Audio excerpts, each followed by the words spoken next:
मृत्यु इस दुनिया का सबसे बड़ा सच है। जो आया है उसे जाना ही होगा। लेकिन क्या हो अगर मैं आपसे कहूँ कि हमारे बीच एक ऐसा इंसान मौजूद है जिसके लिए मौत के दरवाजे पिछले 5000 सालों से बंद हैं।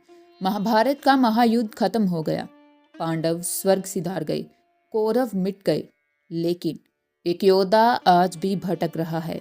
एक ऐसा श्राप जो वरदान नहीं बल्कि कभी ना खत्म होने वाली सजा है। आज भी मध्य प्रदेश के जंगलों में एक किले के अंदर कुछ ऐसा होता है जिसे विज्ञान भी नहीं समझ पाया। कौन है वो?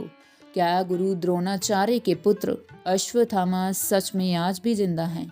चलिए आज इस सबसे बड़े पौराणिक रहस्य से पर्दा उठाते हैं। हर हर महादेव, जय श्री राम, राधे राधे। संस्कृति यूट्यूब चैनल पर आपका हार्दिक स्वागत है।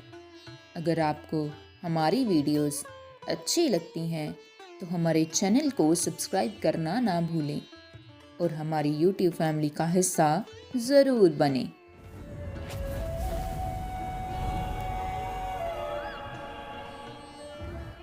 अश्वत्थामा कोई आम योद्धा नहीं थे। वे गुरु द्रोणाचार्य के पुत्र थे और भगवान शिव के अंश माने जाते थे। उनके जन्म से ही उनके माथे पर एक दिव्य मणि थी।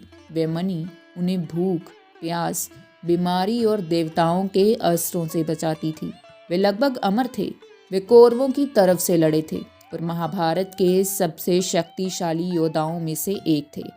युद्ध के आखिरी दिन जब दुर्योधन मर रहा था, अश्वत्थामा प्रतिशोध की आग में जल रहे थे।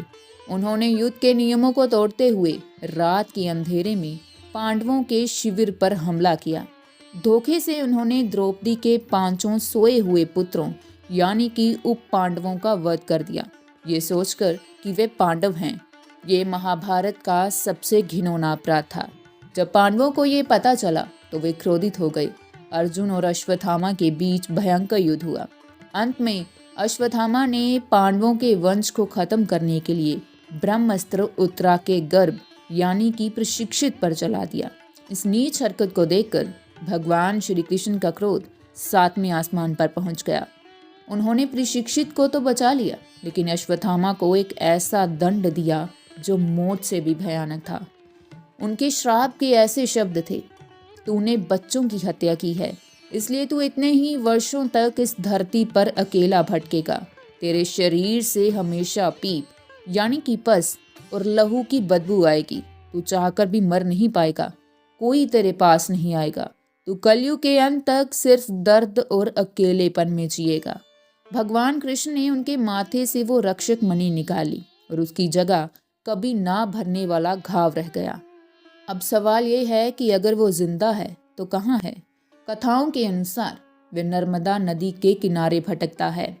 इसका मुख्य सबूत मध्य प्रदेश के बुरहानपुर के पास असीरगढ़ का किला है। यहाँ पहाड़ी पर एक अति प्राचीन शिव मंदिर है जिसे गुप्तेश्वर महादेव मंदिर के नाम से जाना जाता है।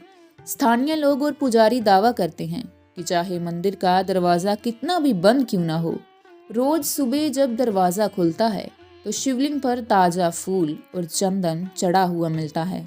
मान्यता है कि अश्वत्थामा ही वे पहले व्यक्ति हैं जो रोज सुबह अदृश्य रूप में आकर पूजा करते हैं ताकि उन्हें अपने पापों से मुक्ति मिल सके।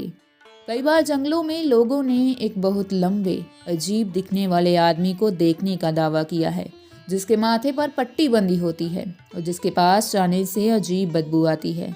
कुछ लोग कहते हैं कि वे कभी कभी तेल या हल्दी मांगते हैं अपने घाव के लिए। इस बात का निष्कर्ष ये निकलता है, क्या ये सिर्फ कहानियां हैं या इनमें कोई सच्चाई है? विज्ञान इसे नहीं मानता, लेकिन आस्था कहती है कि भगवान श्री कृष्ण का वचन कभी खाली नहीं जाता। अगर श्राप सच था तो अश्वत्थामा का आज भी भटकना सच हो सकता है। दोस्तों, आपको क्या लगता है, क्या अश्वत्थामा आज भी हमारे बीच मौजूद हैं? अपने विचार कमेंट्स में ज़रूर बताएं। अगर वीडियो पसंद आया हो तो लाइक और सब्सक्राइब करें। जय श्री कृष्णा।